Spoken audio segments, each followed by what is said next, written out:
11वां अध्याय लंका विजय। लंका कूच की तैयारियों रात भर चलती रहीं। सभी तत्पर, सभी उद्यत। सुबह कूच से पहले सुग्रीव ने वानरों को संबोधित किया युद्ध के बारे में। कहा, युद्ध भयानक होगा। इसमें केवल वही सैनिक जाएंगे जो शारीरिक और मानसिक रूप से स्वस्थ हों। जो दुर्बल हैं यहीं रुक जाएं। वानर सेना को युद्ध के नियम बताए गए, रक्षा और आक्रमण के तरीके। सेना किष्किंधा से दहाड़ती गरजती किलकराई भरती रवाना हुई। राम, लक्ष्मण और सुग्रीव की जयकार से आकाश गूंज उठा। लाखों वानर थे, चारों ओर कोलाहल था।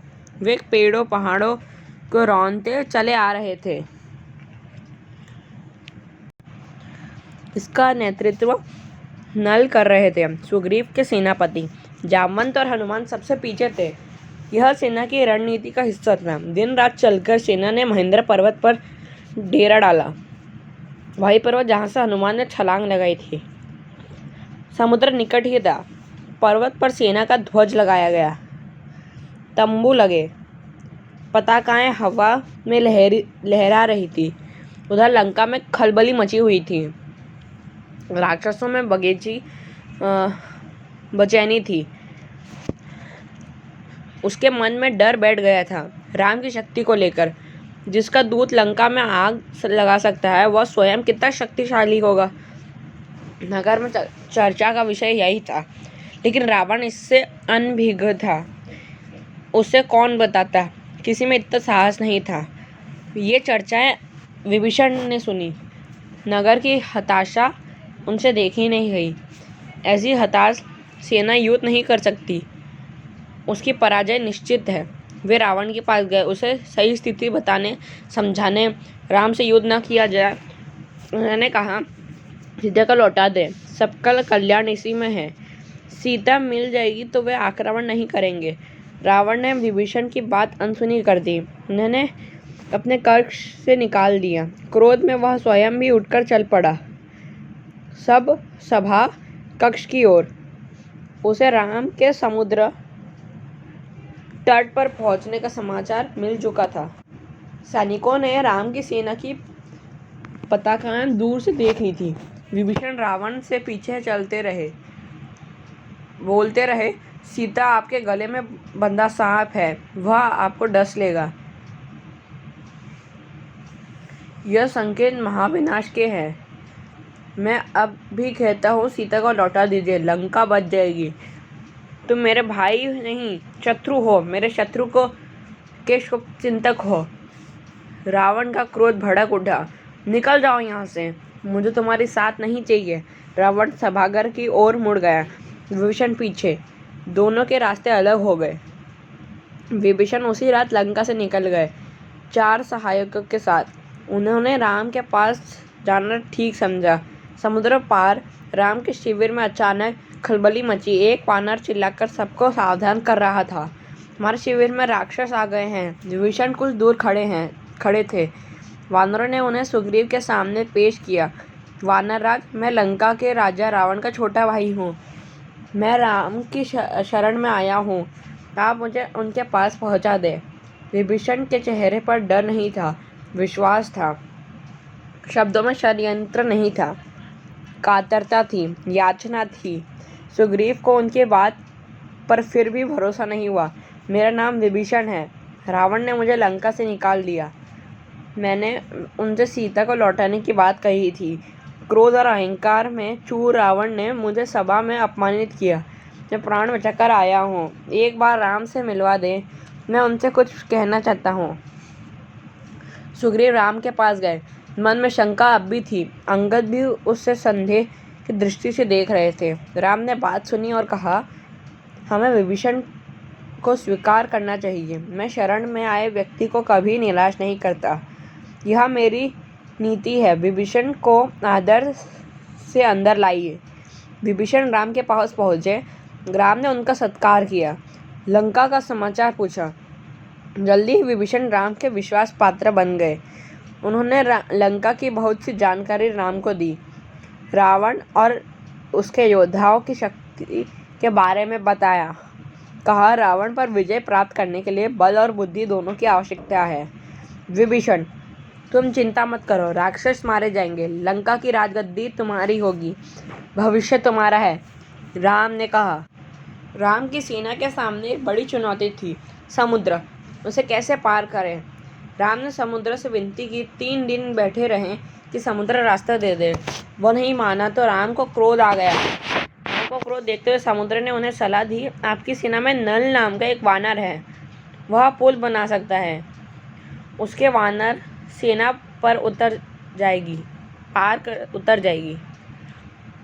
नल ने अगले ही दिन काम प्रारंभ कर दिया, पुल बनाने का। वानर कंकड़ पत्थर शिलाएं लाते रहे, नल पुल बनाते रहे। 5 दिन में पुल तैयार हो गया। समुद्र को 2 टुकड़ों में बांटता हुआ, उसे घमंड चूर करता हुआ सबसे पहले विभीषण पुल से उस पार गए। पीछे पीछे वानर सेना का अगला शिविर दूसरे तट पर बना। असंभव! रावण क्रोध से चीख उठा। समुद्र पर पुल कैसे बन सकता है? इस समाचार से रावण का विस्मय हुआ, भय भी। लेकिन उसने जो मन में ठान लिया था उससे डिगा नहीं। उसने आदेश दिया, सेना तैयार की जाए, युद्ध का समय आज पहुंचा है। अब दोनों सेनाएं समुद्र के एक ही ओर थी। उनका आमना सामना होना शेष था। आक्रमण की तैयारी थी, रणनीति बन चुकी थी। पहले आक्रमण की योजना को अंतिम रूप दिया जा रहा था। राम ने अपनी सेना की 4 भागों में विभक्त कर दिया। लंका के 4 द्वार थे, चारों तरफ आक्रमण होना था। हर टुकड़ी को एक द्वार सौंपा गया। राम ने पर्वत शिखर पर चढ़कर स्वयं लंका का निरीक्षण किया। लंका के वैभव से वे भी चकित थे। उन्होंने लक्ष्मण को बताया। सूर्योदय होते ही राम ने आदेश दिया, लंका को चारों ओर से घेर लिया जाए। वानर सेना जयकार करती चल पड़ी। इसी बीच राम ने अंगद को बुलाया, कहा, तुम लंका जाओ, मेरे दूत बनकर सुलह का अंतिम प्रयास करो ताकि युद्ध टल जाए। रावण से कहो कि सीता को लौटा दे, अन्यथा उसका अंत होगा।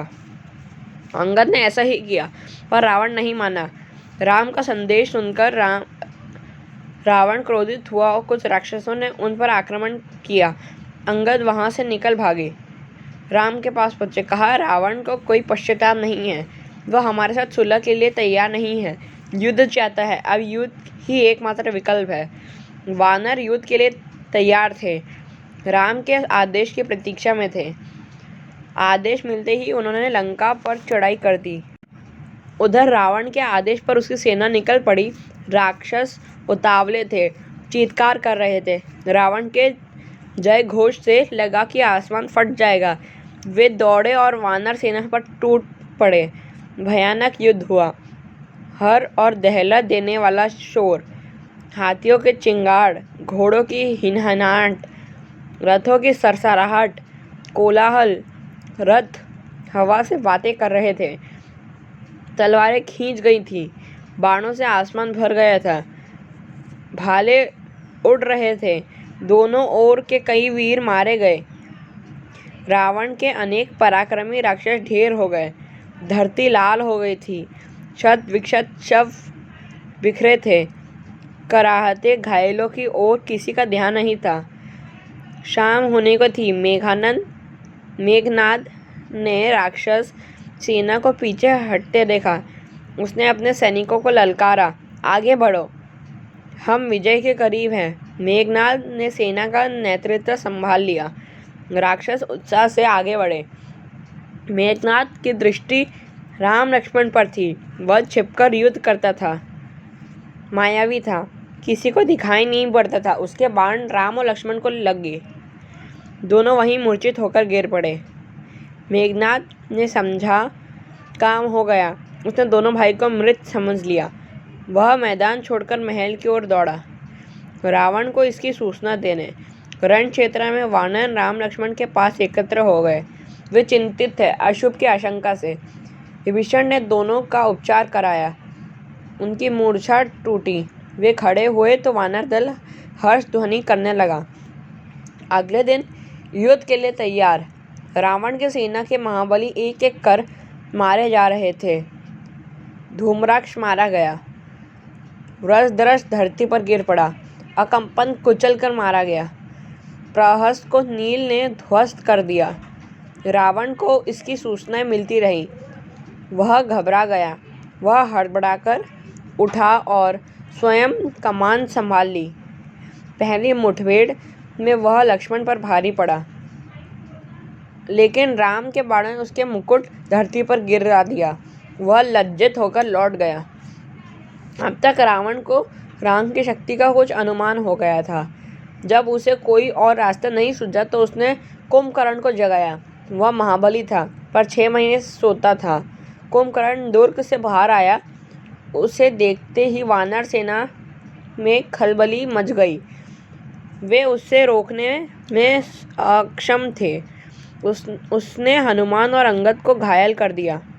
लक्ष्मण यह युद्ध देख रहे थे। उन्होंने राम की ओर देखा, फिर दोनों भाइयों ने बाणों की वर्षा कर उसे मार दिया।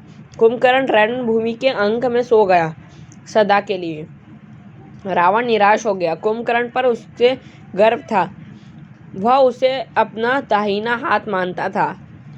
उसे लगा कि अब लंका में वीर नहीं है। वह अनाथ हो गई। मेघनाद ने रावण को सहारा दिया। मेरे रहते आप क्यों चिंता करते हैं? मुझे युद्ध की अनुमति दे। मैं दोनों भाइयों को मारकर आपके चरणों में रख दूंगा। मेघनाद और लक्ष्मण की भीषण युद्ध हुआ। मेघनाद पराक्रमी था। उसने एक बार इंद्र को परास्त कर दिया और इंद्रजीत कहलाया। उसके बाणों ने कई प्रमुख वानरों को घायल कर दिया। मेघनाद को रोक पाना वानर सेना के बूते की बात नहीं थी, पर वह चक्रावत की तरह आगे बढ़ता गया। जो भी आसपास होता ध्वस्त हो जाता। वानर सेना मेघनाद की गति और शक्ति से चकित थी, चमत्कृत। उनके मन में निराशा बैठती जा रही थी। तब लक्ष्मण ने उसे चुनौती दी। दोनों का निशाना अचूक था। बाण हवा में टकराते और नष्ट हो जाते।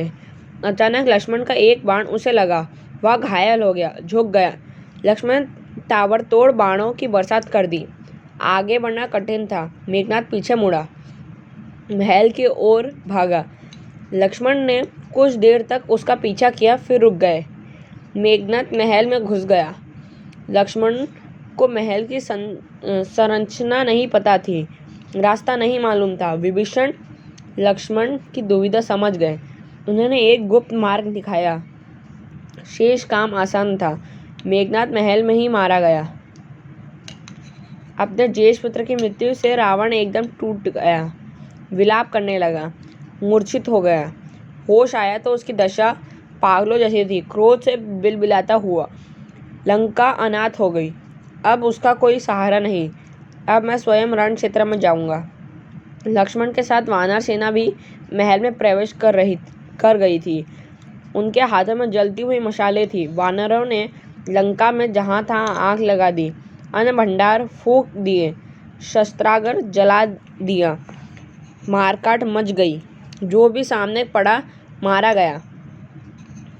कंपन, पंचव, युपाक्ष, कुंभ मारे गए।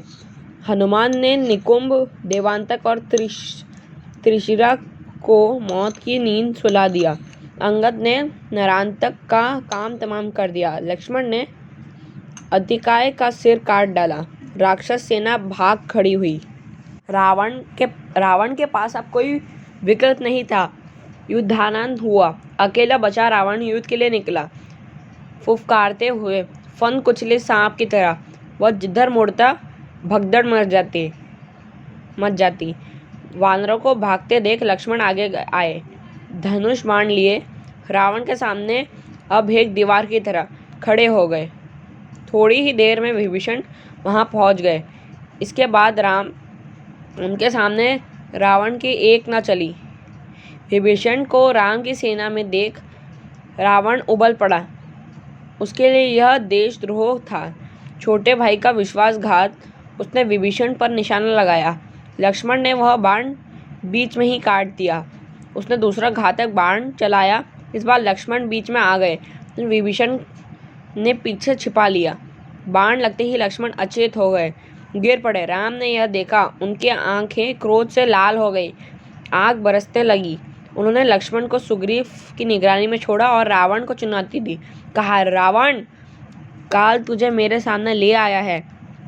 आज अन्याय पर न्याय की विजय होगी, तेरा अंत निश्चित है। उधर हनुमान लक्ष्मण को उठाकर रण क्षेत्र से दूर ले गए। वैद्य सुषेण को बुलाया। हनुमान संजीवनी बूटी लाए। चिकित्सा शुरू हुई। धीरे धीरे रक्त का रिसाव बंद हो गया, घाव भर गया। संजीवनी का प्रकार चमत्कारी था। सुग्रीव ने लक्ष्मण के स्वस्थ होने की सूचना राम को पहुंचाई। वह सिंह की भांति रावण पर टूट पड़े।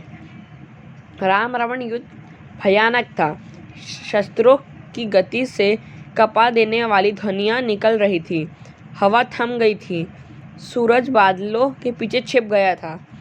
शस्त्रों की चमक बिजली की तरह कौंध रही थी। गड़गड़ाहट थी। थरार देने वाली दोनों योद्धा अपनी पूरी शक्ति से लड़ रहे थे। कोई एक रत्ती भी पीछे खिसकने को तैयार नहीं। कुछ ही देर में लगा कि युद्ध समाप्त होने को है। दोनों पक्ष के योद्धा हाथ बांधकर खड़े हो गए। छोटे छोटे युद्ध थम गए। सबकी नज़र राम और रावण पर थी। सबकी आंखें फटी रह गईं। पलकें झुकने भूल गई। उन्होंने ऐसा युद्ध पहले कभी नहीं देखा था। लेकिन महासंग्राम समाप्त नहीं हुआ था। रावण का एक बाण राम को लगा। उनके रथ की ध्वजा कटकर गिर पड़ी। राम ने प्रहार किया। बाण रावण के मस्तक में लगा। रक्त की धारा बह निकली। बीच में युद्ध कुछ पल के लिए रुका। रावण अपने महल चला गया, घोड़े और रथ बदलने। राम की इसकी आवश्यकता नहीं पड़ी। युद्ध फिर शुरू हुआ। अब अनेक रथ एक दूसरे के सामने थे। योद्धा आंखों में आंखें डालकर देख सकते थे। घोड़े के मुंह मिल गए थे। राम के बाणों ने रावण के रथ का मुंह मोड़ दिया। यह पराजय का संकेत था। रावण हिम्मत हारने लगा। जब तक वह रथ घुमाता, राम का एक बाण उसके पार निकल गया। रथ मुड़ा, लेकिन रावण के हाथ से धनुष छूट गया। वह पृथ्वी पर गिर पड़ा, मारा गया। बची हुई राक्षस सेना हड़बड़ा गई, जान बचाकर भागी। उनका दिशा ज्ञान शून्य हो गया। जिसे जिधर अवसर मिला भागा। कुछ राक्षस वानर सेना की ओर दौड़ पड़े। कुछ भागते हुए समुद्र में जा गिरे। लंका विजय अभियान पूरा हुआ। राम की जयकार होने लगी। कुछ समय पूर्व का रण क्षेत्र एकदम बदल गया। शत्रुओं की टंकार की जगह किलकारियों ने ले ली। वानर सेना उछल कूद करने लगी। समुद्र से ठंडी हवा आ रही थी। शस्त्रों से उत्पन्न गर्मी वह अपने साथ बहा ले गई। कोलाहल तुमुलनाद में परिवर्तित हो गया। प्रसन्नता सर्वव्याप्त थी। रण क्षेत्र में केवल एक व्यक्ति दुखी था, शोक से व्याकुल, विलाप करता हुआ अपने भाई के मृत शरीर के पास खड़ा। राम ने विभीषण को समझाया, मित्र, शोक मत करो। रावण महान योद्धा था। उसकी अंत्येष्टि महानता के अनुरूप होनी चाहिए। मृत्यु सत्य है, उसे स्वीकार करो। राम ने एक एक वानर का आभार माना। सुग्रीव को गले लगा लिया। लक्ष्मण से विभीषण के राज्याभिषेक की तैयारी करने को कहा। चाहते थे कि रावण की अंत्येष्टि के बाद राज तिलक हो, उसमें विलंब न किया जाए। उन्होंने हनुमान को बुलाया, अशोक वाटिका जाने का निर्देश दिया। यह संदेश आपको ही सीता तक पहुंचाना है। उन्हें लंका विजय का समाचार दीजिए। उनका संदेश लेकर शीघ्र आइए। विभीषण के तेजी से लौटने तक उनके राज्याभिषेक की तैयारी हो चुकी थी। लक्ष्मण राजमहल पहुंच गए थे। वानर स्वर्ण कलश में समुद्र का पानी ले आए थे। लक्ष्मण विभीषण के पास गए, उन्हें साथ लेकर रांग सिंहासन तक आए। सोने का चमचमाता हुआ सिंहासन, रत्नों मणियों जटित। समुद्र जल से उन्होंने सभासदों के सामने विभीषण का अभिषेक किया। अब विभीषण लंका के राजा थे। इस बीच हनुमान अशोक वाटिका से लौट आए राम के पास। उन्होंने कहा, माता सीता लंका विजय का समाचार सुनकर प्रसन्न हुई। वे आपसे मिलने के लिए अधीर हैं। तब तक विभीषण वहीं आ गए थे। राम उनकी ओर मुड़े, कहा, लंकापति सीता का पति, सीता अब भी आपकी अशोक वाटिका में है। उन्हें यहाँ लाने की व्यवस्था की जाए। वानर सेना चूहल कर रही थी, अठखेलियों में लगी थी। राम का निर्देश सुनकर उनकी उत्सुकता बढ़ गई। सुग्रीव, जामवंत और नल नील भी उत्सुक थे। अंगद को प्रतीक्षा थी। हनुमान को छोड़कर किसी ने सीता को नहीं देखा था। आई तो सबको अपनी कल्पनाओं से अधिक लगी। सुंदर, सौम्य, शांत। उस सुंदरता में 1 वर्ष बाद पति से मिलने की प्रसन्नता शामिल थी। कष्ट इतिहास हो गया था।